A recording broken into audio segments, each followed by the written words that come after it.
se você estiver deitado, essas condições se alteram, não é? Então as diferenças entre ápice e base não vão ter mais, vão ter as diferenças entre a porção anterior do pulmão e a porção posterior do pulmão. Ou no trapezista que vira de ponta cabeça, aí os alvéolos do ápice vão ser mais complacentes do que os alvéolos do ápice, que serão mais rígidos. Tá? Bom, aqui está a situação em que você me questionou. Então nós temos o quê? Volume em função da pressão, portanto, a complacência. Numa situação normal, então eu estou saindo lá do meu volume residual e posso ir para a minha condição da capacidade pulmonar total, que é o máximo de volume que eu posso expandir. Eu tenho duas grandes classes de doenças respiratórias. As chamadas doenças pulmonares obstrutivas e as doenças pulmonares restritivas. Tá? Se eu olhar para uma doença pulmonar restritiva, um exemplo, fibrose pulmonar. Então, na fibrose pulmonar, nós temos um enrijecimento das estruturas pulmonares. Tá? Eu perco as fibras elásticas e formo muitas fibras de colágeno nessa região, endurecendo muito mais o meu pulmão. Então, eu tenho acúmulo de tecido fibroso, redução da complacência, numa doença, numa condição chamada de doença pulmonar restritiva. O que acontece com a complacência pulmonar numa fibrose? Aumenta ou diminui?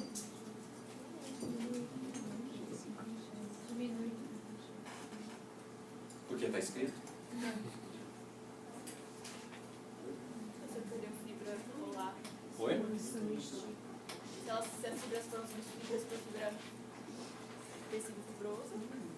Mas Então, se a variação de a pressão complacência, como que você explica? não vai aumentar, não? A complacência está diminuindo. Para uma mesma, se você pegar uma mesma variação de pressão, certo? Ah, tudo bem. Pega a mesma variação de pressão. Ah. Você tem Aumenta. o volume está muito menor na fibrose. Então é um pulmão mais rígido. Quem tem fibrose pulmonar, quem trabalha em minas de carvão, certo? Quem trabalha em fábricas de produção de vidro, que usa sílica, tá? Então o fato de aspirar, de inspirar grandes quantidades dessas partículas, isso vai criando um tecido fibroso no pulmão, até como uma proteção do sistema, tá? Então vai ficando um pulmão rígido. Então é difícil você expandir e retrair o pulmão. Ao passo que, num enfisema, que é chamado uma doença pulmonar obstrutiva crônica, também a sigla chamada de DPOC, nessa situação nós temos aí destruição de fibras elásticas, tá? Uma destruição de tecido pulmonar, o que faz com que nós tenhamos um aumento da complacência. Novamente, para a mesma variação de pressão, no enfisema eu tenho um volume muito maior. Então, quem tem enfisema pulmonar tem uma melhora da complacência. Mas alguém poderia pensar, então é melhor eu vou fumar? Não deixa de ser bom, não é verdade? E eu, quando chegar num determinado ponto da minha vida, eu vou começar a fumar charuto. Charuto, cachimbo. Não vai dar tempo de eu ter câncer pulmonar e nem de eu ter DPOC. Então eu vou ficar tranquilo. Oi? Não. Tabaco mesmo. Fumo natural. Quando eu me aposentar. Mas veja, fisicamente eu tenho uma melhora da complacência. Mas o que acontece é que eu tenho destruição das características elásticas do pulmão. Então, o enfisematoso crônico, ele faz assim, ó, uma pequena variação de pressão, bum, o pulmão infla, rapidinho, certo? Como se fosse eu já comentei com vocês um saquinho de supermercado, a variação de pressão que você faz entre a sua boca e o que existe de ar, entre a sua pressão da sua boca e o dentro do saquinho, se você fizer, mas se você soltar ele, o que acontece? O ar fica aprisionado, não fica lá dentro? É o que acontece no paciente enfisematoso. Então ele tem o quê?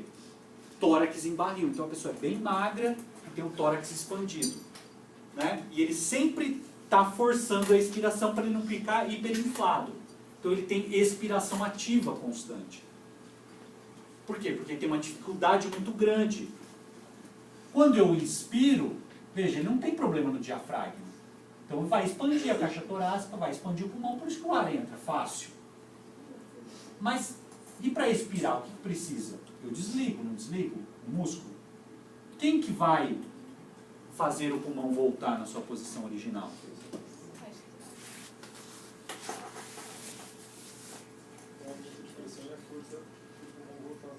Exatamente.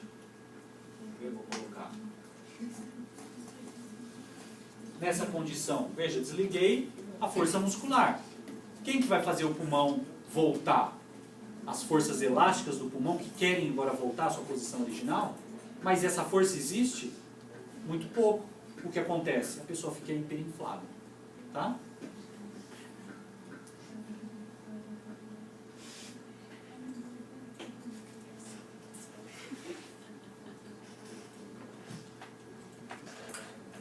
Tudo bem? Outros tipos de doenças pulmonares obstrutivas crônicas são bronquite, asma, pneumonia. Mas daí, assim, na pessoa que tem bronquite ou asma, que também é uma doença pulmonar obstrutiva, a pessoa não tem destruição de paredes alveolares. Certo? Aonde vai ser o problema aí?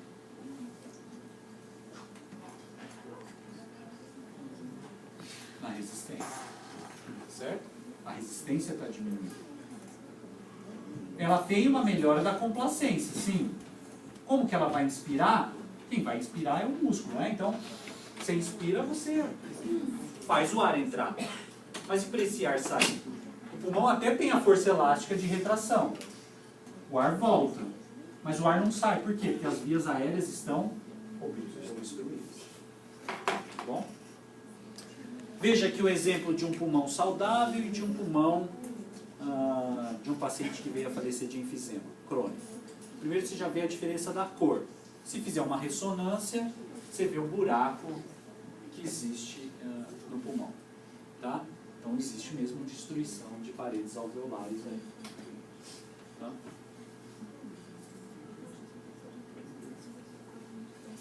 Aqui um paciente obstrutivo também, mas com asma.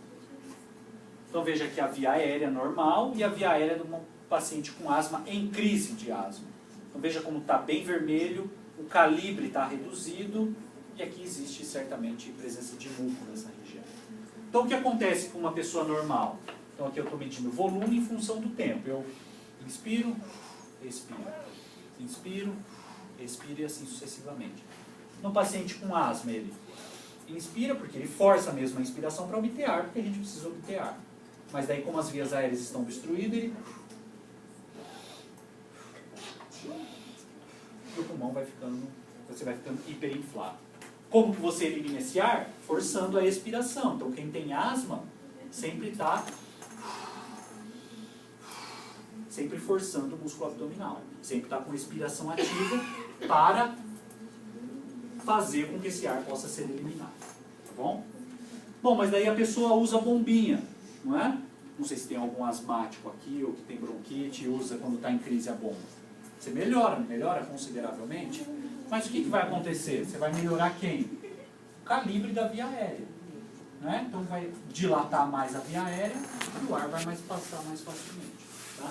Então o que você vai melhorar aqui? Você vai diminuir a resistência para aumentar o fluxo.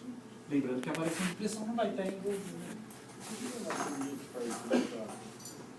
Tem noradrenalina. Ajuda ou não? Não? Não, mas assim, a noradrenalina não faz broncodilatação? Então, você vai melhorar a dilatação das vias aéreas. As vias aéreas, lembra?